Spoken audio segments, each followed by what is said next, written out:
Est-ce que pour vlogger aujourd'hui, c'est avoir la meilleure qualité d'image qui compte? Clairement non, c'est plutôt l'originalité, la spontanéité, et les deux caméras que j'ai dans les mains sont les outils parfaits pour ça. On va donc parler de la PowerShot V10 de Canon, enfin bon disons-le, la Legria Mini 2, et de la Insta360 Go 3, l'une parce qu'elle permet de filmer des moments de vie de façon quali, sans se prendre la tête et avec un très bon son, l'autre parce qu'elle permet de filmer aussi des moments de vie, mais surtout des moments d'action et avec des angles inédits. Qu'on se dise tout de suite, on va pas parler aujourd'hui des caméras les plus quali en termes d'image sur le marché, hein, clairement pas. Comparé à mon setup de vlog plus avancé qui coûte plus de 6 000 €, ça n'a rien à voir. Mais en attendant, ce que j'ai remarqué avec le setup plus coûteux, c'est que je suis moins efficace, c'est moins discret, moins facile à emmener partout, sans parler du fait qu'il coûte plus de 10 fois plus cher que chacune de ces deux caméras. Avant de commencer, petit test d'image et de son. Je vous laisse essayer de deviner laquelle est laquelle, dites-le moi en commentaire. Bon courage. Je me permets d'introduire le sponsor du jour, Odoo, qui permet de financer ce voyage et cette review, et je filme avec les deux cams. J'ai déjà pas mal travaillé avec Odoo sur la chaîne.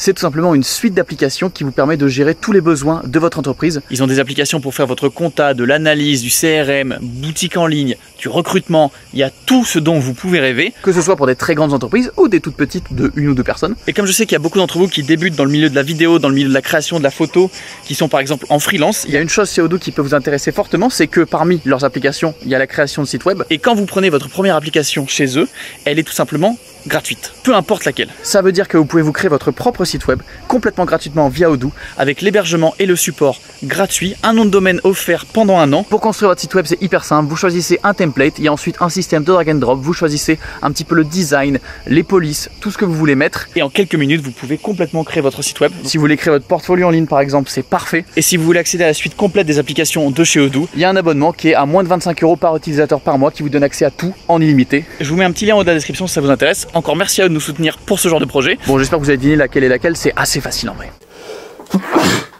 Oui, bon, je suis un peu enrhumé, ça s'entend peut-être. Désolé. Commençons par la PowerShot V10, qui est clairement le successeur de la Legria Mini, qui a été adorée par tous les créateurs de contenu il y a 5 ou 6 ans. En termes de form factor, c'est compliqué de faire plus petit, puisque si on la compare à un iPhone qui n'est même pas un modèle max, un modèle classique, vous voyez que c'est minuscule, ça tient dans la poche, ça s'emmène partout. Avec l'écran comme ça dans la main, c'est hyper ergonomique, hyper naturel, et ça invite presque à filmer, en fait. Ça donne envie de la tenir, on a envie de lui parler, je sais pas comment l'expliquer. En termes de prise en main, j'ai rarement vu une aussi bonne ergonomie dans un produit aussi accessible. Elle pèse 211 grammes, ce qui est quand même très léger, et elle offre un angle de champ équivalent d'environ 19 mm sans stabilisation, ce qui est bien assez large pour, en la tenant à bout de main, parler avec et faire du facecam. Au niveau du capteur, on est sur 1 pouce qui ouvre à f2.8. En 2023, honnêtement, c'est pas incroyable du tout, mais ça suffit à faire des images correctes et à presque de temps en temps pouvoir avoir un micro flou d'arrière-plan. Mais attention, vous attendez pas des merveilles non plus. Niveau interface, on est sur du très simple et on lui en demandera pas plus. On a un écran orientable de 2 pouces, c'est pas très grand, mais ça suffit. Quelques boutons à l'arrière, un gros bouton rec à l'avant, un port micro HDMI,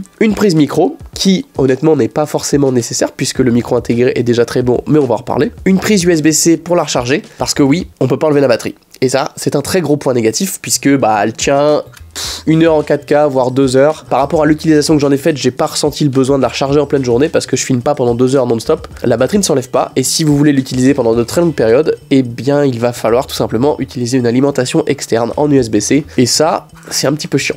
Autre petit point négatif, tant que j'y suis, c'est qu'on n'a pas de port SD dans cette taille-là, ils ont juste mis un port micro SD. Je déteste les micro SD, c'est chiant à enlever, faut avoir l'adaptateur, faut pas le paumer. Un point d'ergonomie hyper important, c'est le petit pied qui est intégré et ça change vraiment les choses, c'est tout bête mais c'est trop pratique. Tu peux la poser où tu veux, dans les orientations que tu veux, ça tient bien, ça se range et ça prend pas de place. C'est un point hyper pratique et bien pensé pour se trimballer cette caméra uniquement dans la poche, pas de pied de vlog, pas de micro en plus, le but c'est de l'avoir toute seule et ça aide beaucoup. Parlons maintenant un petit peu de la qualité d'image qu'elle peut sortir. C'est pas la caméra de l'année en termes de qualité, surtout à ce prix-là, mais honnêtement, ça suffit amplement. Du Insta, du TikTok, c'est nickel. Pour de YouTube, ça suffit aussi. Pour mes vidéos, ça me gêne pas. Honnêtement, évidemment, c'est pas incroyable, mais ça me gêne pas et je trouve ça bien meilleur et plus naturel qu'une qualité type téléphone. Et en plus, je filme même pas dans le réglage le plus haut, je filme en 4K IPB qui a un format plus compressé et ça me donne un bon rapport poids-taille avec environ 4 heures d'image pour une carte de 128 Go, ce qui est plutôt cool. Évidemment, comme beaucoup de caméras avec des petits capteurs, je trouve que le rendu est un poil trop sharp, surtout par exemple moi dans la barbe. je vois les poils de barbe ressortir avec une genre de surnetteté appliquée.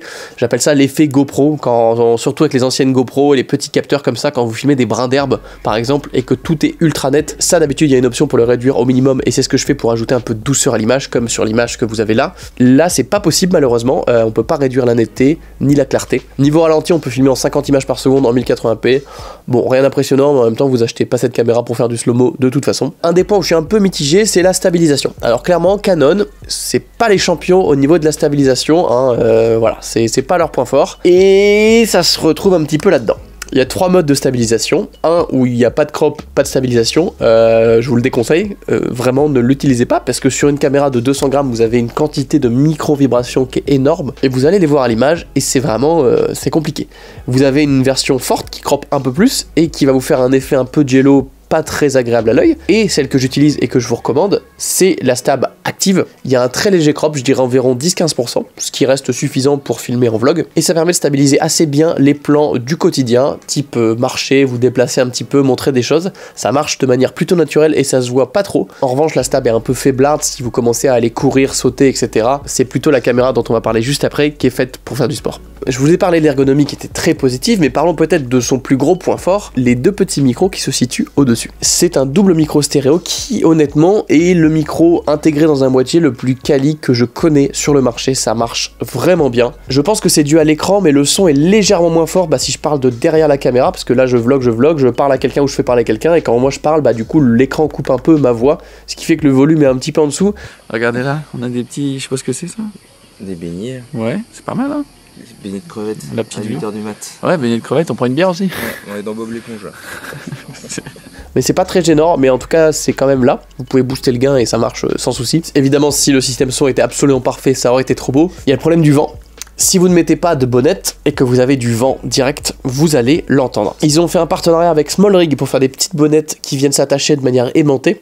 Alors sur le papier c'est super bien et ça fonctionne nickel. Le souci c'est que faudrait qu'on ait un système qui se visse et pas qui s'aimante, parce que honnêtement j'en ai reçu 2 avec la caméra, je les ai perdus instantanément quelque part dans mon studio, dans les cartons, je ne les ai jamais retrouvés. J'en ai récupéré 2 à nouveau, que j'ai perdu au bout de 3 jours, et en faisant attention du coup la deuxième fois, parce qu'en fait si tu mets la caméra dans ta poche, les bonnettes tombent, elles s'enlèvent. C'est dommage parce que ça pourrait rendre le son parfait, mais s'il y a du vent, voilà, vous allez entendre le vent. Mais dans tous les cas c'est ça le point le plus important pour moi, c'est qu'en fait il n'y a pas besoin de micro externe, il n'y a pas besoin de pied de vlog, mais le but pour moi c'est de l'utiliser comme ça, tel quel, de l'avoir dans votre poche, de dégainer en 2 secondes et de rec directement, et c'est cette rapidité d'exécution qui la rend unique. Évidemment on pourrait faire la même chose avec son téléphone, mais je trouve que c'est pas pareil. Là c'est un objet dédié à filmer, ça m'invite plus à filmer, c'est beaucoup moins chiant de gérer des tonnes de vidéos sur le téléphone, et ça prend honnêtement tellement peu de place que l'avoir dans la poche c'est pas un poids du tout. Ça me permet de filmer plus, de montrer plus de choses, d'être plus naturel, et surtout aussi d'être beaucoup plus discret. Et ça m'est arrivé de parler à la cam tout seul, à les poser sur quelque chose, et les gens passent sans même se rendre compte qu'il y a une caméra, tellement c'est discret en fait. Et un point qui est intéressant aussi, c'est que ça fait beaucoup moins peur aux gens quand vous voulez les faire parler.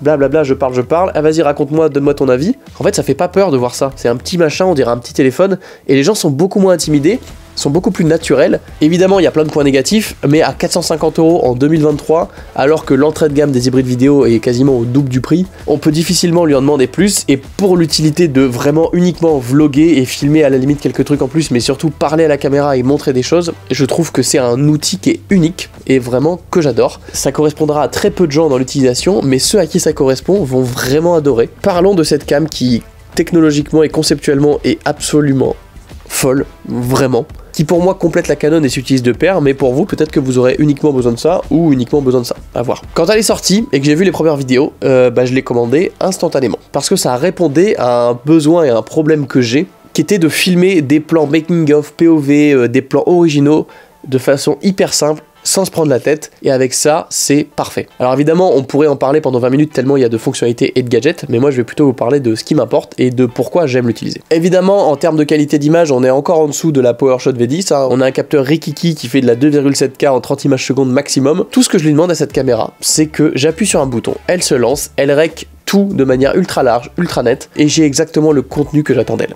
Ce qui est le plus intéressant, c'est le fait de pouvoir la mettre littéralement partout. Déjà de par la taille, puisqu'elle se glisse littéralement n'importe où. Oh, je vous vois venir.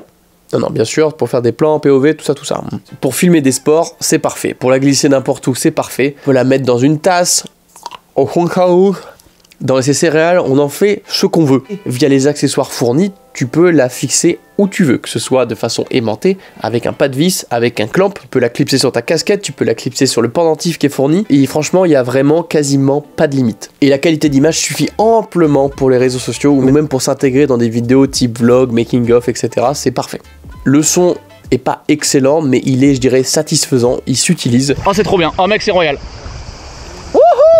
La stab est vraiment bonne. Alors il y a différents réglages, moi je l'ai mis dans le truc normal et franchement tu peux marcher avec, tu peux la secouer, ça stabilise de manière hyper smooth, ça se sent pas. Et là où j'en avais marre des GoPro et tout avant, bah c'est qu'en fait je voyais rien en retour, fallait ouvrir l'appli, fallait se connecter, c'était chiant. Alors que là, tu la déclipses de son petit boîtier et tu as le retour qui marche sans fil directement et tu peux cadrer directement, du coup tac comme ça, tu vois je vais faire un plan en bouche, bah, je regarde ce que ça donne. Hop, ce petit retour là, il simplifie la vie mais tellement. Et quand t'as fini, hop, tu la remets dans son petit boîtier et c'est fini. Évidemment, cette taille minuscule a un prix, hein, l'autonomie par exemple, elle fait à peine 45 minutes d'autonomie toute seule. Le boîtier avec l'écran sert de hub de recharge également et c'est ça que tu vas venir recharger pour charger la cam. Tu peux avoir 2 à 3 recharges de la caméra en plus. À l'utilisation, je pensais que ça allait pas se sentir parce que je fais pas des plans de 45 minutes, mais ça se sent quand même parce que bah, en l'utilisant pour une petite session, je vais filmer du making of de temps en temps. Je vois que la batterie descend assez vite quand même et j'ai de temps en temps besoin de la remettre dedans pour la charger. Et autre défaut, bah, vous vous en doutez bien, mais il n'y a pas de port SD dans un boîtier si petit. Ce qui fait que quand tu choisis une taille sur le site entre 32, 64 et 128, et bah c'est la taille de la mémoire interne et tu n'auras pas d'autre choix plus tard. Donc je recommande vivement d'au moins prendre 64, c'est ce que j'ai fait, et voire même l'option 128 Go. À savoir que du coup pour le brancher et transférer les fichiers, bah tu la branches ici à ton ordi et le transfert est un petit peu long. Ça c'est un vrai défaut.